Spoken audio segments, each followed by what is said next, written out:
देखिए हमारा जो लाइफ है, जो जीवों की लाइफ होती है, उसका एक पैटर्न होता है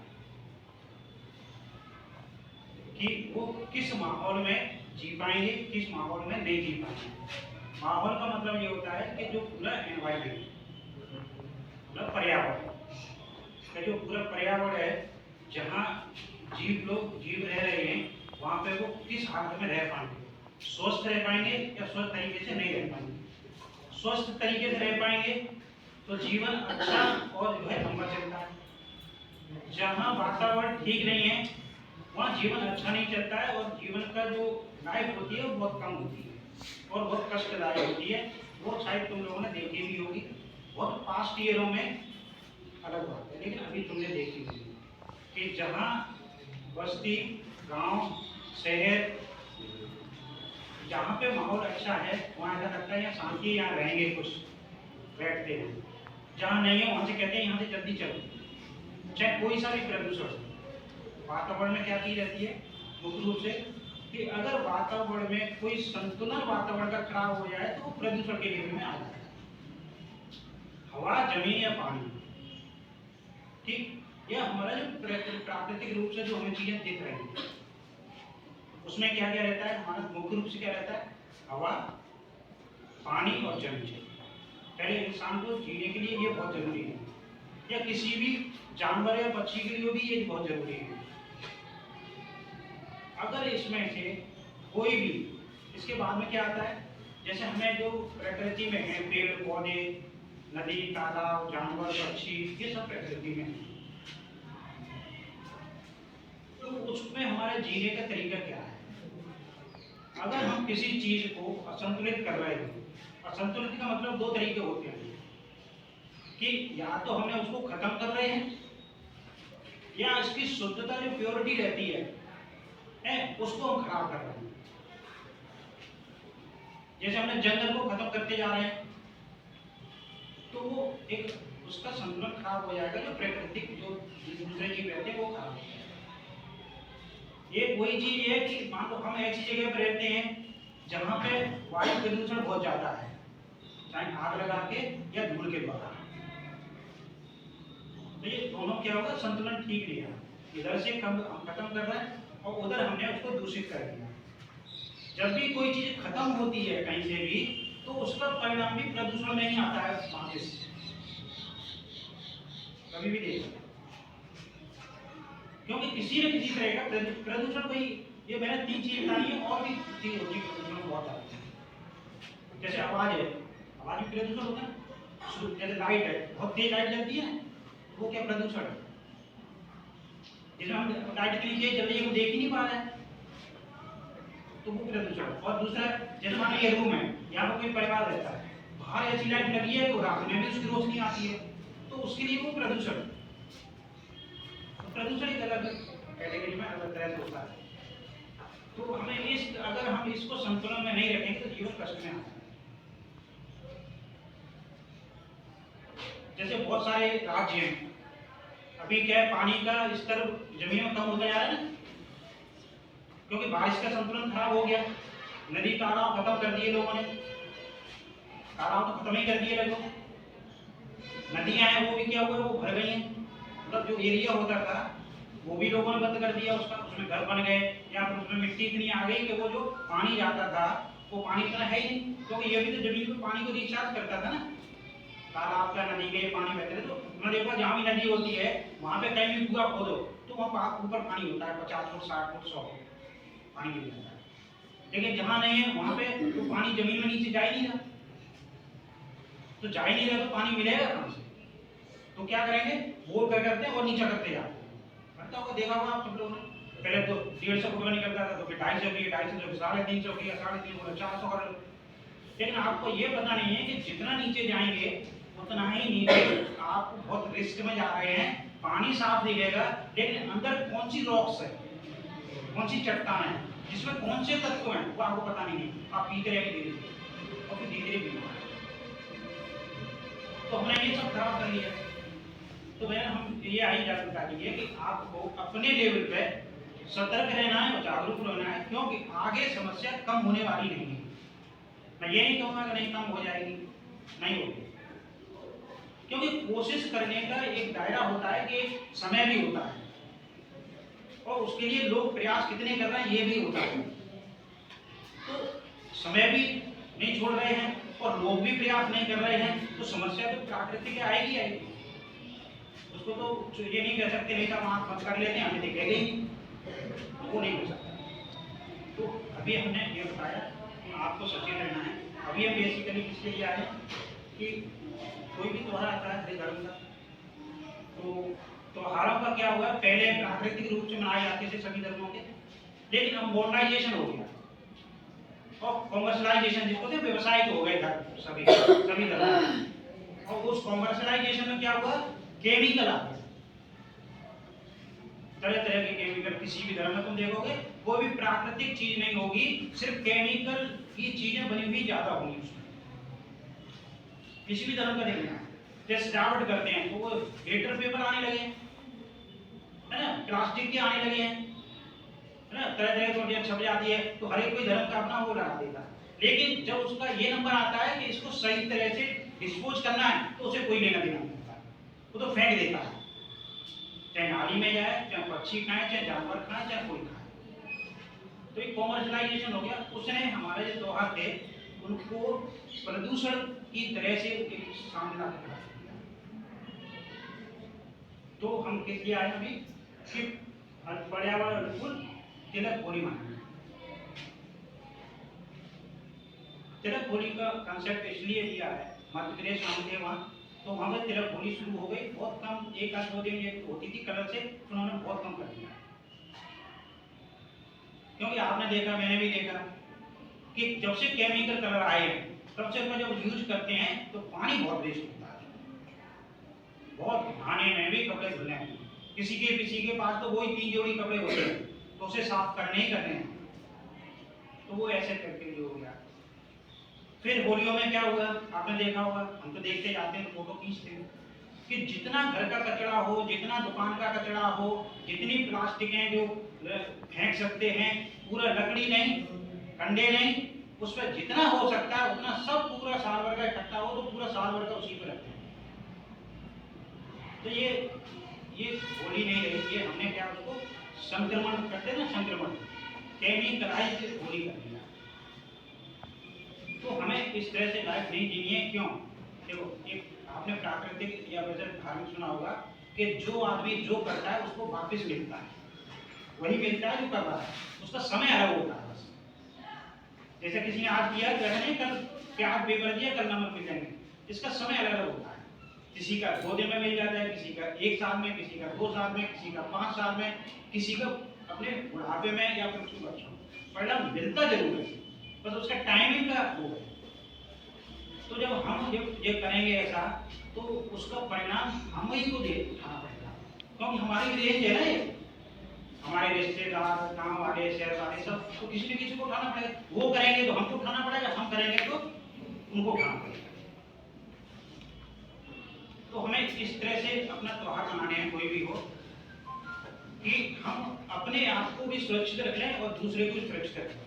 देखो, आप जब ये सोचोगे कि मैं दूसरे को सुरक्षित रखूं, तो दूसरा भी ये सोचने की कोशिश करेगा कि मैं किसी सामने वाले को सुरक्षित रखने की कोशिश करूं। जब आप ही नहीं ये सोच रहे हैं तो दूसरे वाले से कैसे आशा करोगे कि वो सोच रहा है कि मेरे लिए मैं सुरक्षित रहूं। तो हर एक दूसरे को किसी न किसी लेवल पे प्राकृतिक या पर्यावरण के रूप से कोई कोई हानि करते रहेंगे और उसका परेशानी उठाते रहेंगे, बीमारियां उठाते रहेंगे। तो हमें वो एक समझ से, सोच से उसको अपने जीवन में पाना है।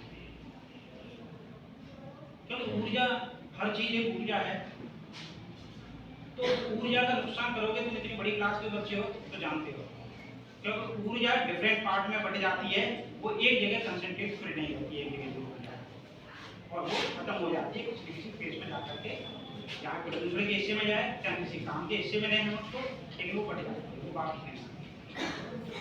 तो मैं ये ध्यान रखना है। तो हमारा जो होली है, तो जब हम जलाते हैं तो आपको ये अंदाज होना चाहिए कि एक पेड़ डेवलप होने में कितने साल लगती है, ठीक से बड़ा पेड़ होता है। जैसे नीम का पेड़ है, ये 30-40 साल तो हो गई उसको, 25-30 साल का तो ये होगा। कितने साल लगते हैं। ये कार्बन भी सोखता है, एक साल में ये 18 किलोग्राम कार्बन डाइऑक्साइड को सोखता है। तो हम अभी सेकंड पार्ट है उसको बताएंगे। और ये पक्षियों को भी अपना संरक्षण देता है।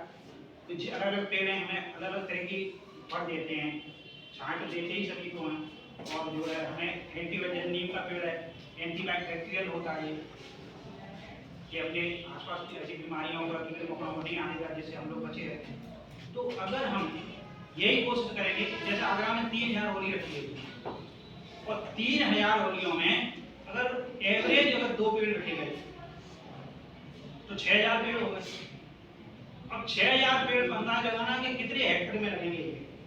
एक हेक्टेयर में बड़ा पेड़ 1000 पेड़ से ज्यादा नहीं लग पाता।